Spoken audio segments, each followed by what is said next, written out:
Welcome back, mga kaaldab. Ito na naman po ang inyong lingkod, si Mr. Destiny. At magbibigay tayo ng pinakamainit na update po ngayon sa social media. Nakakatuwa naman po, no? Kasi ito po yung pinaka-latest post sa social media ng Eat Bulaga, na kung saan titignan mo, ito naman po talaga yung totoo. Pagka 2018, grabe, no? Ilang years na rin po nakalipas, ilang years na rin po ang nagdaan, pero tayo pa rin po ang naninindigan. Aldab pa rin po ang trending. Di po ba?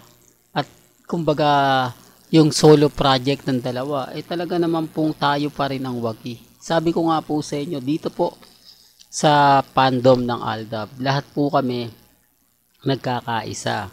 Lahat po kami naninindigan at naniniwala, taliwas sa mga sinasabi ng iba na wala na pong Aldab, bagsak na po yung Aldab.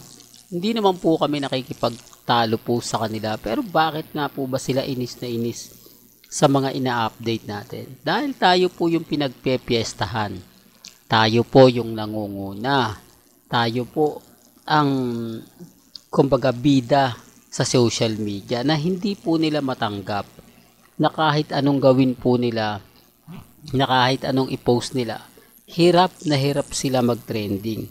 Hirap na hirap silang makakuha ng pinakamagandang update. Kasi wala Di po ba? Walang naniniwala po sa kanila.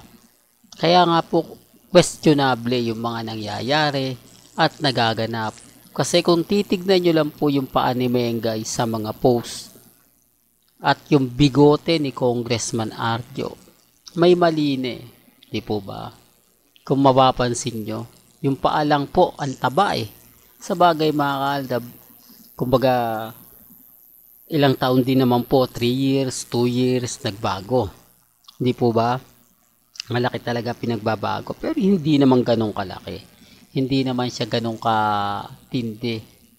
Di po ba? Tapos sasabihin nila na ini-edit ko lang daw yan, kumbaga ako na daw po yung gumagawa na never ko pong, eto nga po yung lagi kong sinasabi at pinapaliwanag. Hindi po ako tulad ng iba na nag-i-edit. Kaya ko naman pong gumawa ng video na si Alden Richards at si Maine pagsasamahin ko sa US, di po ba? Tapos ibibigay kong ebidensya at resibo. Sa tingin po nila, real talk mga kaaldab.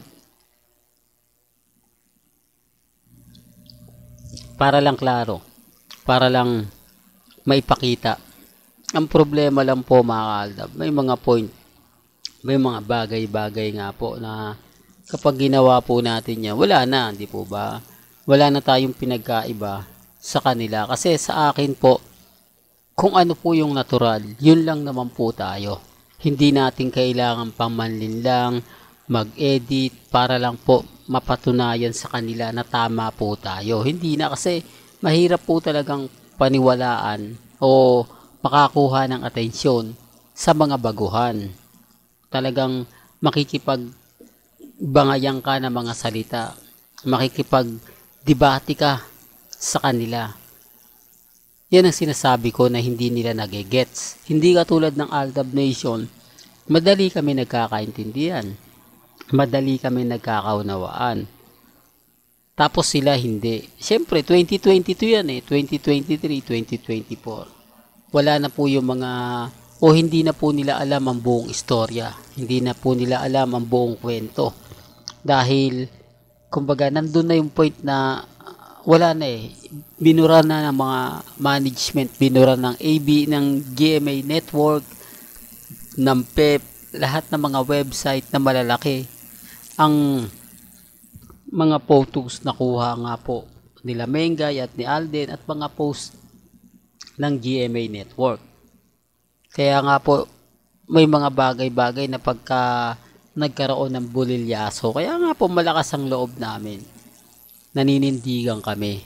Kasi gaya nga po sample, yung mga ibang content creator, natatakot po sila kapag sinabihan ididimanda ka ng pamilya Mendoza, ididimanda ka ng pamilya Paul Garson. Kaya kita nyo neutral lang sila.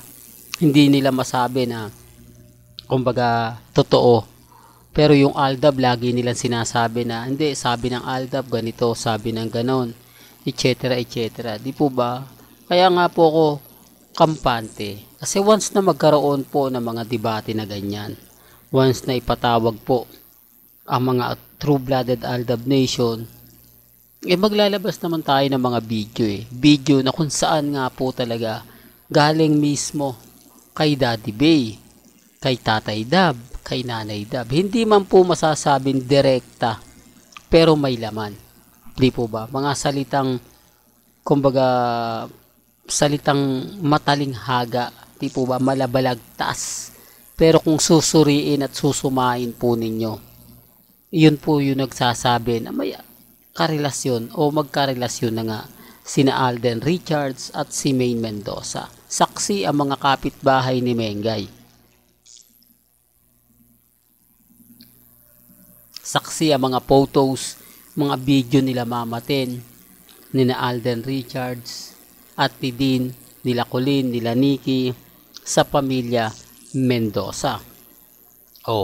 At ilang beses nga po bang nagmano, off-cam, ito yung real talk to off-cam, si Alden Richards kay Tatay Dab, na sinasabi ni Tatay Dab na never siyang nagpapamano kapag hindi pa kinakasal yung anak niya.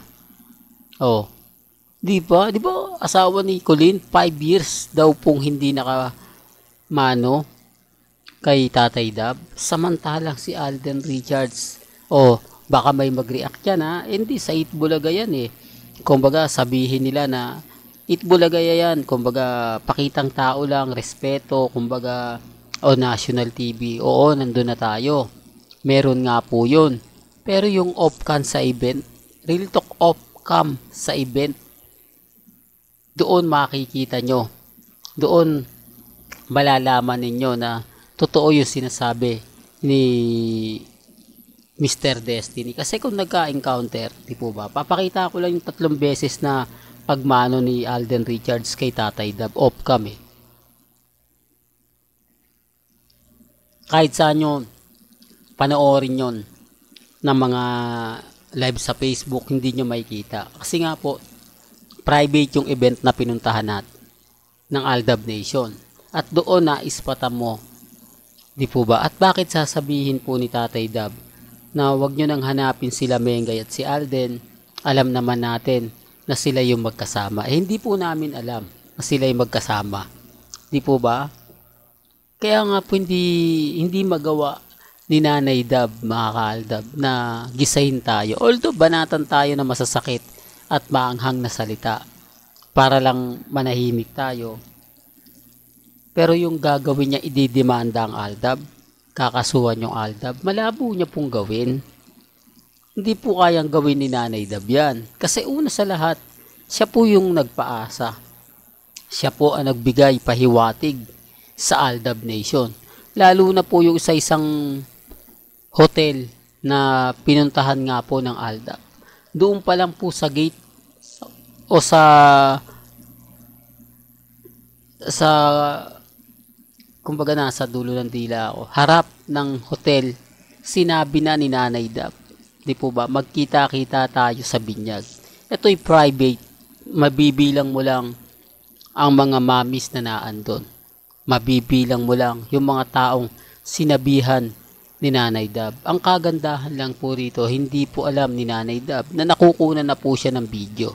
Hindi alam ni Nanay Dab na gagamitin yung video na yon at ipopost sa social media. Hindi niya ine-expect kung gaano karami ang makakakita at makakapanood. Di po ba? Kaya nga sabi ko sa inyo, mahirap katulad ni Nikki. Di po ba? Sinabi niya na magkakaroon na ng pinsan si Mati. Doon pa lang may mali na Pero sabi ko nga po sa inyo, ako, hindi naman po tayo namimilit. Sinasabi ko lang po sa inyo, pinapaliwanag ko lang po sa inyo na hindi nga po kaya. Hindi po kaya ng pamilya Mendoza, pamilya Polcarson, na idemanda nga po ang Aldab Nation. Kasi sila naman po talaga yung unang-unang nagbigay pahiwatig. Sila po yung nagsabi na magiging lolo na. Di po ba? At tinawag ni Daddy Bay na anak si Mengay. Doon pa lang may mali na eh.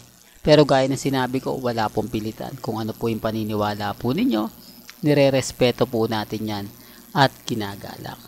Well, hanggang dito na lang po ang ating latest updates. Kaya kung gusto nyo pa po ng pinaka-latest at sariwang update, abay, tumutok lang po kayo dito po sa channel ni Mr. Destiny para updated po kayo sa mga latest at sa mga bagong video po na ilalabas po natin maya-maya lang. Kaya kung bago ka lang sa channel na to at isa kang true-blooded Aldab Nation na nagmamahal kina Mengay at Tisoy, tama po ang channel na pinuntahan mo. Kaya consider na po kitang bagong subscriber. At huwag mong kalimutang i-share ang mga video po natin sa mga mami, sa mga titas at sa mga senyor. Hanggang sa muli, salamat po sa panonood at pakikinig.